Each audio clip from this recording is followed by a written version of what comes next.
Lalu kemudian berikutnya, qala Rasulullah SAW yang sudah kita baca minggu lepas juga, innahu la yughanu ala kalbi wa inni la astaghfirullah fil yaumi mi'ata marrah.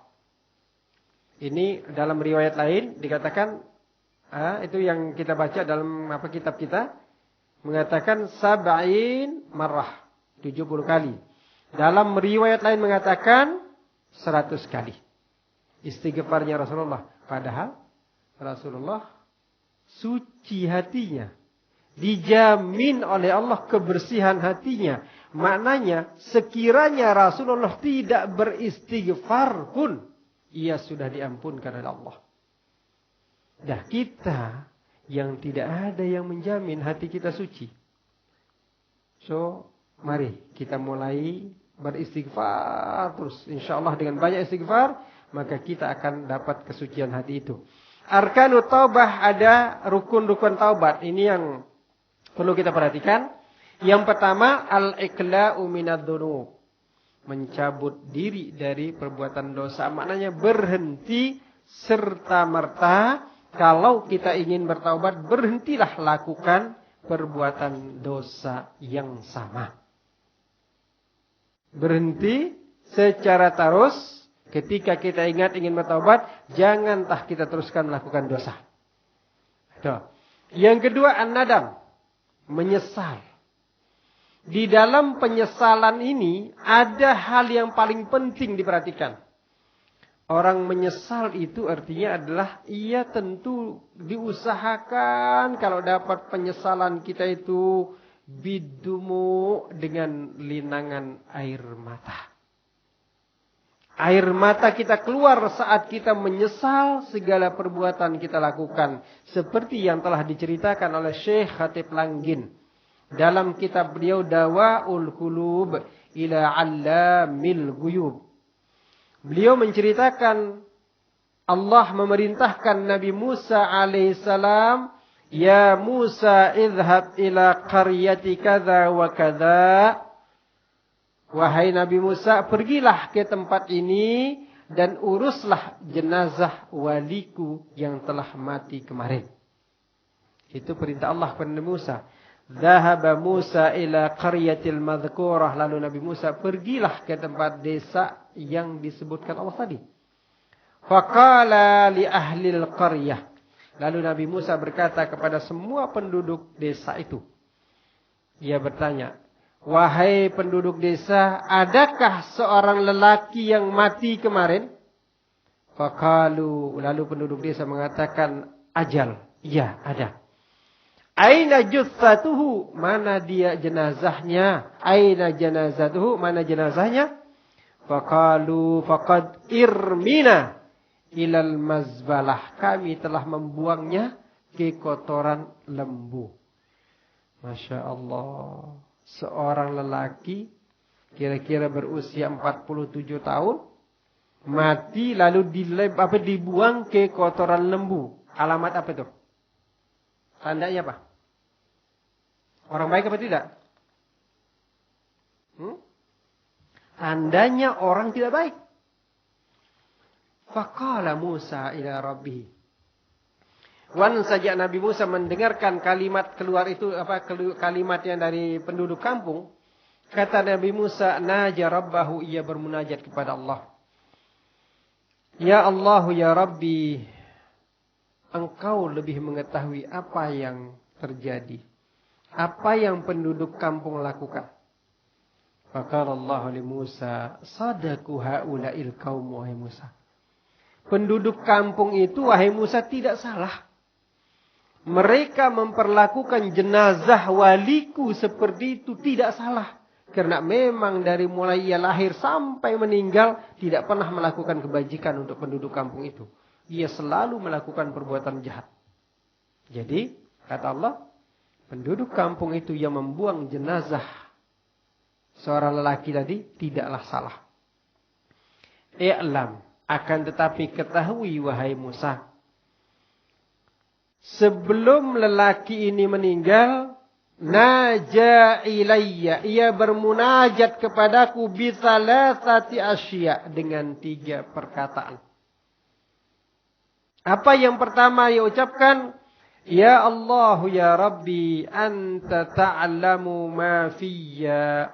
Engkau mengetahui apa yang terjadi pada diriku. Walam af'al ayyu khairin qat. Aku tidak pernah melakukan perbuatan baik walaupun sekali, ya Allah. Engkau Maha tahu itu, ya Allah. Akan tetapi perkara ini terjadi sesungguhnya disebabkan oleh 3 perkara. Masalah aku tidak mentaatimu ya Allah. Aku tidak melakukan perbuatan baik ya Allah. Ini sebabnya 3 perkara ya Allah. Yang pertama katanya qad khalaqtas syaitan yuza'zi'uni. Engkau telah menciptakan syaitan yang mampu menggoda, mengalahkan diriku. Aku tidak mampu mengalahkan syaitan itu ya Allah. Itu pertama. Yang kedua, khalaqtan nafs al-hawa. Engkau ciptakan dalam diriku ini nafsu syahwat. Sehingga setan itu masuklah melalui nafsu yang ada dalam diriku ya Allah. Aku tidak mampu menguasai diriku ya Allah. Kata siapa? Kata lelaki tadi. Sebelum mati. Yang ketiga, fa khalaqtas sahibul asrar. Engkau juga menciptakan untukku ya Allah teman kawan-kawan karibku yang jahat, yang sentiasa mengajakku melakukan perbuatan jahat. Jadi sebab aku tidak dapat keluar dari 3 perkara ini, maka aku tidak dapat melakukan perbuatan baik ya Allah. Jika kesadaranku ini ya.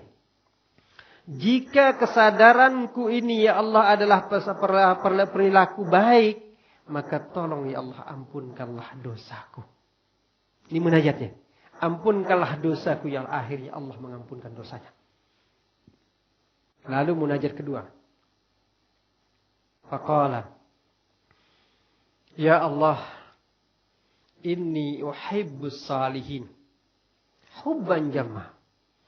Aku sangat mencintai hamba-hambamu yang saleh dengan cinta yang sangat dahsyat ya Allah. Aku cinta kepada orang-orang soleh, ahli-ahli ilmu, orang-orang baik. Akan tetapi sebab 3 tadi, 3 perkara, setan, kemudian hawa nafsu, dan kawan yang tidak baik. Ini menyebabkan aku tidak mampu mewujudkan cintaku kepada mereka ya Allah. Jika rasa cinta yang ada dalam diriku, walaupun aku tidak wujudkan ini ya Allah, adalah sebuah kebajikan. Tolong ya Allah, ampunkanlah dosaku. Dengan kalimat itu, yang menyesali segala perbuatannya, akhirnya Allah mengampunkan dosanya. Baki wahid. Tinggal 1 munajatnya. Yang terakhir. Ya Allah, ya Rabb. Ingin aku tunjukkan bukti cinta sayangku kepada hamba-hambamu yang soleh itu ya Allah. Ja'a ilayya. Datang 2 orang kepadaku. 1 orang kawanku yang jahat. 1 orang lagi adalah orang soleh ya Allah. Datang pada masa yang bersamaan dengan tujuan yang sama. Tujuan mereka ya Allah, mereka inginkan bantuan dariku. Akan tetapi, aku hanya mampu membantu salah seorang di antara mereka itu ya Allah. Tidak mampu membantu dua-duanya. Lalu aku pilih, yang aku bantu itu adalah hambamu yang soleh itu ya Allah. Jadi yang aku tunjukkan bantuan itu adalah hambamu yang soleh itu ya Allah.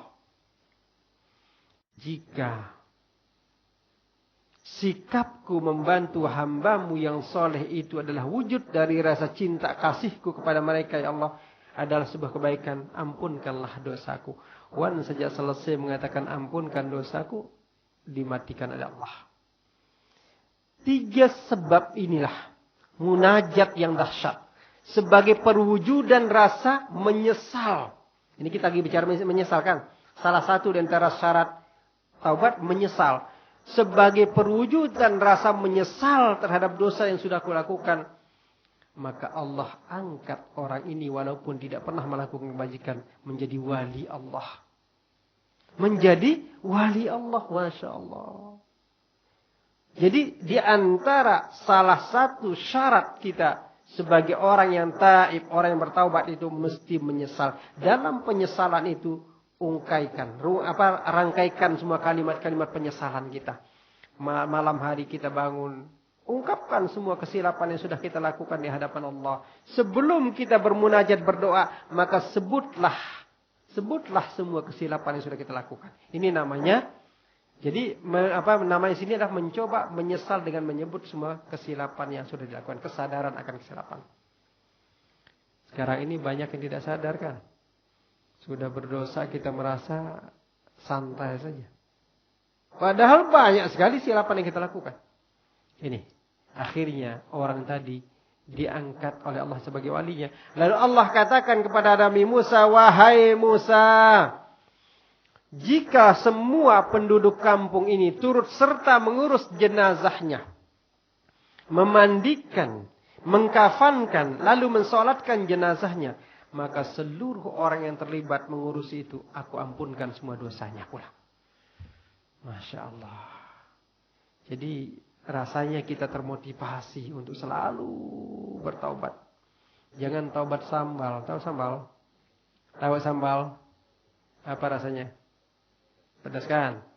Wan, sejak kita makan sambal hari ini, taubat aku makan sambal. Esok makan lagi sambal. Itu namanya taubat sambal. Kalau sekarang kita taubat, esok kerjakan lagi, nah itu taubat sambal tuh.